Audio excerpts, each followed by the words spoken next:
we ran down and got Chick-fil-A for everybody because I didn't know what else to do. And then I had the chef come up after, and I sat with you and the chef and said, "What's the budget for food?" And he gave me what he could do food for. I said, "What is that? Juices?" "No." So, and then amazingly, as the Department of Aging is, Carissa Kelly came in. Carissa started her career at 17 being an aide in an Alzheimer's unit. So I mean, this is a woman leading the Department of Aging. It's amazing. Carol, Joelle, the entire team. We've always known them to be amazing, since we started back in 2005. But they stepped up. They came in. They gave, made sure meals were served. Made sure you were not, you were calmer, and it just incredible help. And then now the Office of Healthcare Quality, who we've always had an amazing relationship with, called me today and said, we'll get this done. It's the governor's office. I just can't mention enough. Stuart Pittman, his whole team, Mark Wiedemeyer, everyone has been amazing. But I will say that none of this would get done. I don't want to put you on the spot, but none of this would get done without your dedication to these residents, to the staff, and huge heartfelt thanks going out to you. We've begged you to please, come work with us. Our team is amazing, but what you have done over the last week that we have seen, which has been 2 years for you, is just above and beyond. So we can't thank you enough. Love the fact that you're staying with these residents. You've put together Dr. Tampus and just everybody. So it just, we are looking forward to treating these people properly. They were very vocal. It's Thanksgiving. It's the holidays. And you're an amazing individual. So not to put you on the spot, but, tell a little bit about from your side, from the trenches. I mean, how did you pull this off? I felt like the residents deserved better, and I knew that there was light at the end of the tunnel. And I felt very relieved when you came in to the facility and came in talking about your new facility that you're opening, and I knew that I could put these residents in a place that they could call home and where they would be taken care of properly.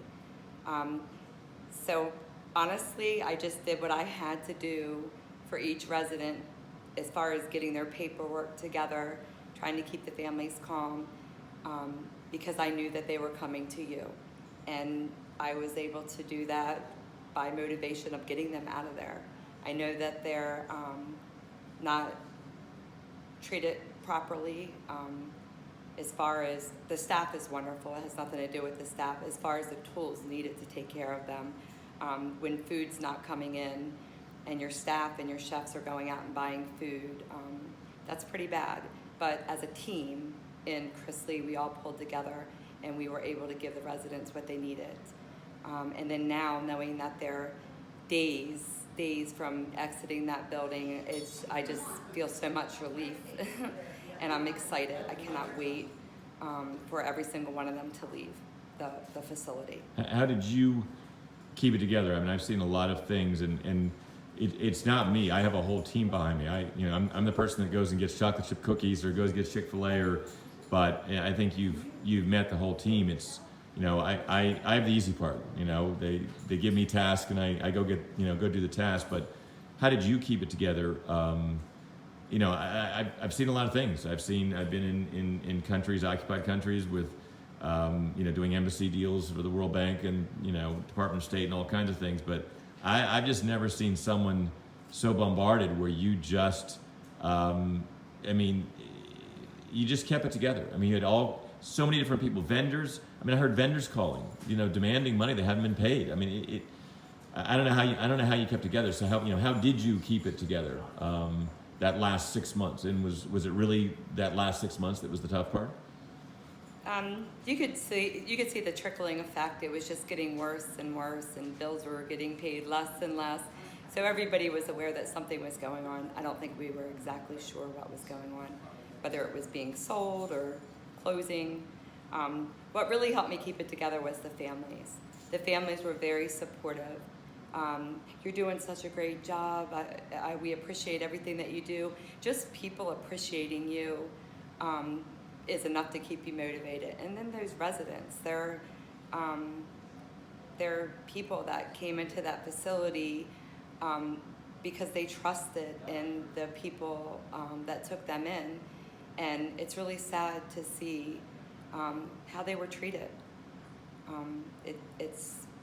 That's what helped keep me together, is doing it for them.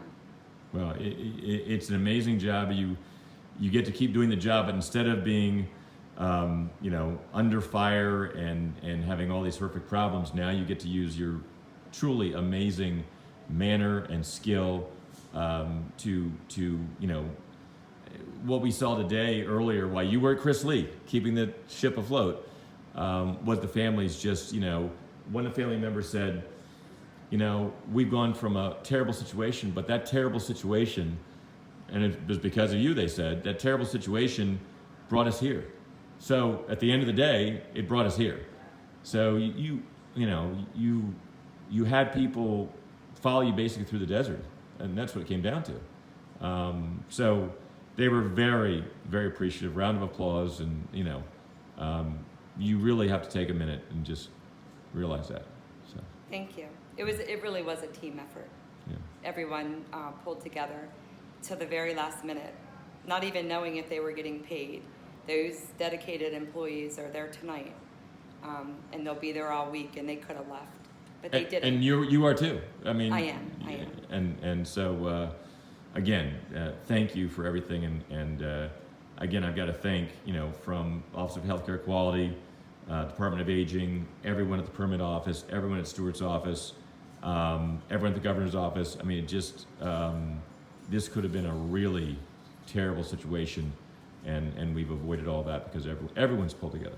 So, Absolutely. thank you. And thank you for opening your doors to Well, it's these Jeanette, residents. and it's And Jeanette. it's everybody else. Like I said, I take orders, and most times it's just getting chocolate chip cookies or something, or fixing an HVAC unit. So anyway, thank you. Thank you.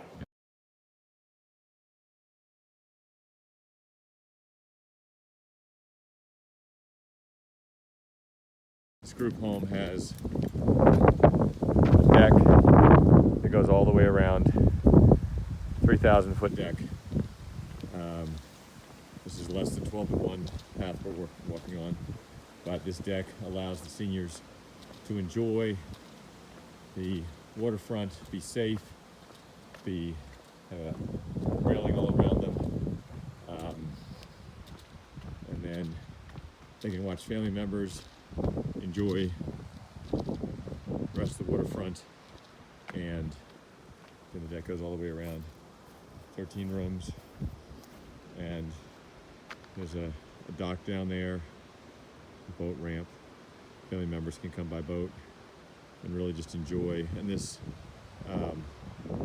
gets out there, that's Magothy Narrows. There's 50 boats there every summer weekend.